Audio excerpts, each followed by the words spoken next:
As everyone knows, Akira Toriyama passed away actually, March 1st, but we found out a couple of nights ago. I was laying in bed. I couldn't believe it. It was so weird. So I was taking a nap because I had to go to work in like a couple of hours. I saw the news and I immediately called out. I couldn't do it. I needed to process what was going on, because it's just, I guess the fact that we don't see him, it almost feels like he was gonna live for a long time. I didn't even know he was that young. I didn't know he was only 68 years old. I knew that Masako Ozawa was really old, but I didn't know she was 80. But Akira Toriyama was super unexpected. The emotions didn't really hit me until like a couple of days in. The more I saw posts of like the entire community just standing together, just creating beautiful art, talking about their memories and videos and TikToks, like a lot of them were funny, a lot of them were just extremely sad. It's just, I don't know, it's just very polarizing, and it's just like eventually it just got to me. Started crying a little bit, and then the more I'm thinking about it, the worse it feels. But I know I'm going to be alright. Like, there's entire countries of people like France and Mexico, all of South Central America. It's just like they're going through it bad. It's just great to see a man who's actually super private have a great legacy like this, you know. Dragon Ball saved my life. It's kind of a crazy way to put it, but it definitely did. Growing up, I'm the only child. My household was pretty polarizing, but I always had vices and coping escapes, just in case things got crazy, you know. So Dragon Ball was definitely one of those things. It was Dragon Ball and Need for Speed. Those were the two things where I could just sit there in bliss and either watch or just play, you know. Yeah, I think my first game was it was a very old game. Like, looking back on it, it was pretty bad, but even then I hated it. It was Dragon Ball Z Taiketsu on Game Boy Advance. I just searched it up. Me just searching it up just brought back so many memories. Yeah, that was a nostalgic trip just watching that, because I used to play my Game Boy Advance a lot, and then I broke it because, you know, I'm a kid. I don't know how to take care of stuff. And then I started playing on the PlayStation 2. It was Tenkaichi 1 and 2. Yeah, because I remember the music of the first game. I became hooked.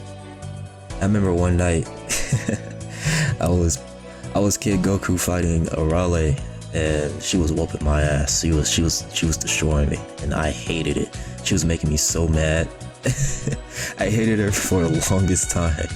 But once I finally got around to my teenage years and watching original Dragon Ball, Arale became one of my favorite characters. So, growing up, I was in Oakland, California. Like I said, I used to always play Dragon Ball. I had a lot of friends. We stayed there until I was like 10 years old. Then my parents wanted me to get out the hood as soon as possible, because I was showing signs of things turning out bad, you know. I grew up in the hood. It is what it is. Then we moved to Hayward, which is a slightly less of a hood, but in a lot of ways it's just as bad, if not worse. But it was very jarring to me. I never really had a chance to warm up once I got to Hayward. So I was very isolated, closed off. Like, my parents could see it, especially as we talk about it now. But I was very depressed because I had no one. I think that's around the time then I just decided to watch the entire series, because as a kid we only had like the orange boxes. We only had like one orange box. It was the Vegito, and I just kept watching the entire ending of Z. Like, I think I watched it like twice, 2 or 3 times before we moved. Then I think around 11, 12, I just kept searching up. This is the internet, so we have to be able to find Dragon Ball Z on the internet, and I did. I think it was DragonBallZ.tv. I just started watching all the episodes because it had everything in the Falconer cut, which I really liked. So I just watched Dragon Ball Z from start to finish, and I was just fascinated. I was hooked. Yeah, so the early teenage years wasn't really good.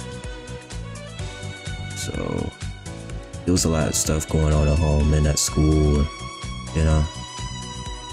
So I was very isolated to the point where I became suicidal, and I never really had anybody to talk to except for my mom when she had, time to talk, because she was very preoccupied as far as like our current family and the extended family. She's the oldest, so it was always hard for her to she always had the burden of taking care of everybody without everybody taking care of her, which really sucked. Cause I always felt bad for her. Dragon Ball was there for me when nobody could be there, even when I wasn't watching it, I would sit here and draw. I would sit on my desk and draw as much as possible. I would just look out my window, when I was procrastinating in school, I would just either play video games or I would draw, because I hated school. I hated school so much, and I still do. I always had the problem of like overly judging myself and, blowing things out of proportion in my head, but I think once I finally got around to watching the original Dragon Ball on like my iPad, just through DBZ.TV, like I said, it allowed me to be a kid again, because I felt like a certain aspect of my childhood naivety was gone. It was like stripped from me, and watching Goku go through all those adventures and being naive and somehow coming out on top every single time, it was great watching it, especially when he was a kid, Then around college, that's when Dragon Ball Super came out. No wait, Dragon Ball Super came out when I was in ninth grade, and then college. Then that's when the Tournament of Power really started to come out, and it was really sick. Just seeing all the characters, seeing all the wacky Toriyama designs, it was amazing. I think no matter the background, Toriyama just has effect on young men of every generation that's lived. I mean, probably except for the baby boomers, but they're kind of miserable when it comes to everything. But Toriyama just has an effect on young men, mainly because a lot of the principles can be applied to real life, and these characters are based on real life and certain religion. Because Sun Wukong is not just Goku. Sun Wukong is Gohan, Vegeta. Sun Wukong is the innocence of Goku, the destructive nature of Vegeta, and Gohan has aspects of Sun Wukong as well. And as I was watching Geekdom's channel and learning that, I just became more and more fascinated. It's really cool to see somebody allowing themselves to be artistic and really let their mind go within the page, And there's something about Toriyama's heart that just always drew me in. It doesn't matter any anime, like even though Dragon Ball Super isn't my favorite, and it actually pissed me off as far as like certain plots, even though the manga is great. The manga's great. Toriyama doing this thing. The art of Dragon Ball is just so unique, simple, yet so it's eye-catching. So I always loved drawing Dragon Ball characters. It was really cool. I don't know, the more I learn about him, the more I just see myself within him, because I procrastinate, and then, especially in high school, I procrastinated to the last minute, and then that last hour or so where I knew I had to like do my work before I had to go to sleep, I would just lock in. And it would be crazy too, because that was one of the ways I graduated high school, because I had to lock in like the last 2 semesters. I caught up on all my work, and I just locked in one night and just caught up on everything. Just turning in paper, assignment. Even though it was late, my teacher gave me a leeway. Miss Elliott, she gave me a leeway, It was really cool. So seeing that Toriyama had like the same, I wouldn't say problem, because it has its pluses, it has its pros, but it definitely has its cons. Its cons is more obvious than its pros. That's why people point it out a lot more. Yeah, but I really want to thank you, Toriyama. And passively, you really changed the world, which is one of the greatest ways to do it. It seems that when humans have intentions to like actively change, it becomes more sinister. But because Toriyama did it almost on accident, it's just, he really impacted us in a great way. I mean, I'm seeing that Mexican cartels is having a ceasefire. Communist China is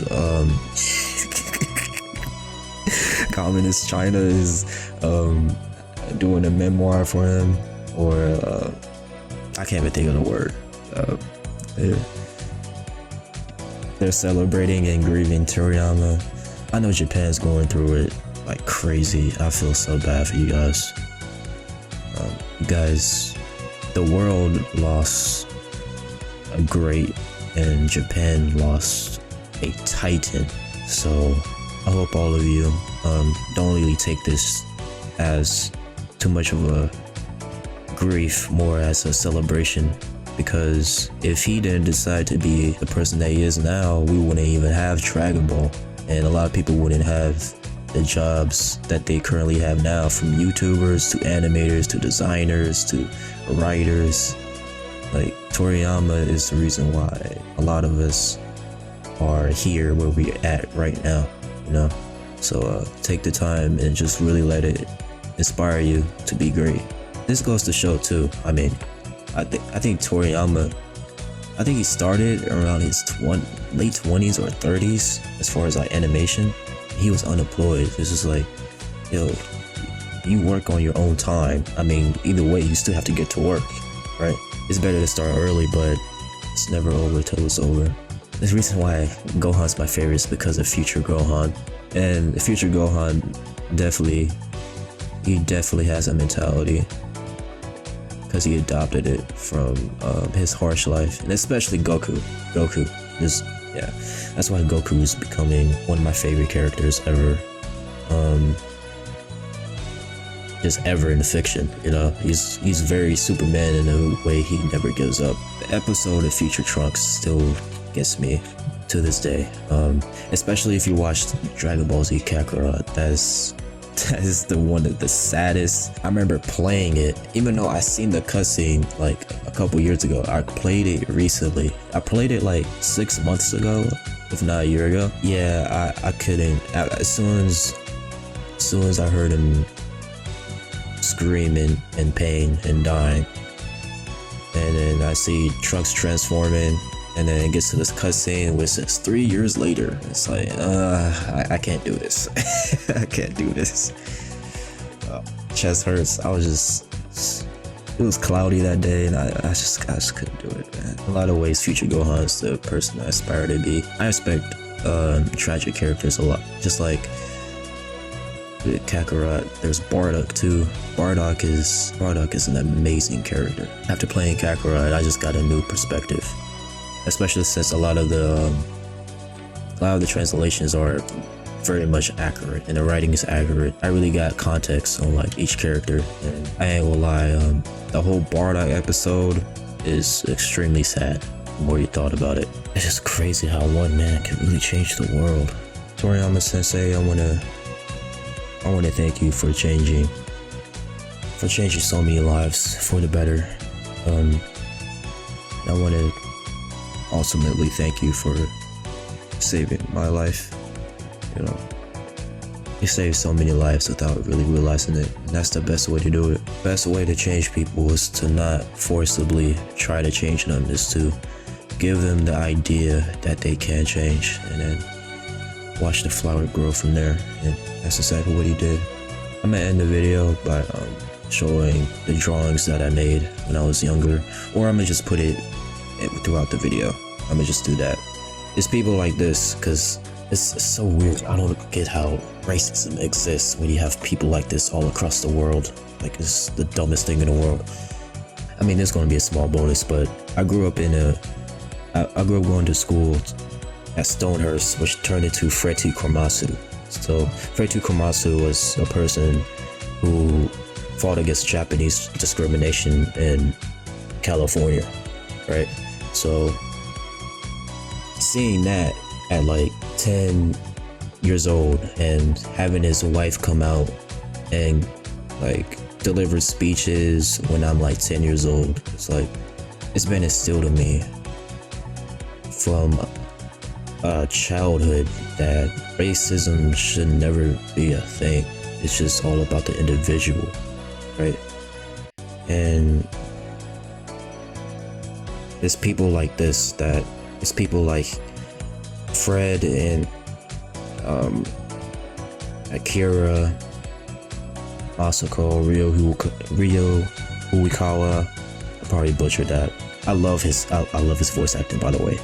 It's so many people just affecting our lives positively. So the fact that people want to just judge him by a book by its cover is just the dumbest thing in the world, and I always hated that about humanity. And Toriyama always gave me hope in humanity. Even though he did have some quote unquote racist characters, but they weren't racist. It's more like he loved gags so much that he turned stereotypes into a joke. So you will notice, like, it's not just the black people who kind of like had a stereotype. It was the Indians. It was everybody. He even made fun of like Jackie Chan and Bruce Lee. He loves Bruce Lee, but he still made fun of him. This is who he is, and I love that.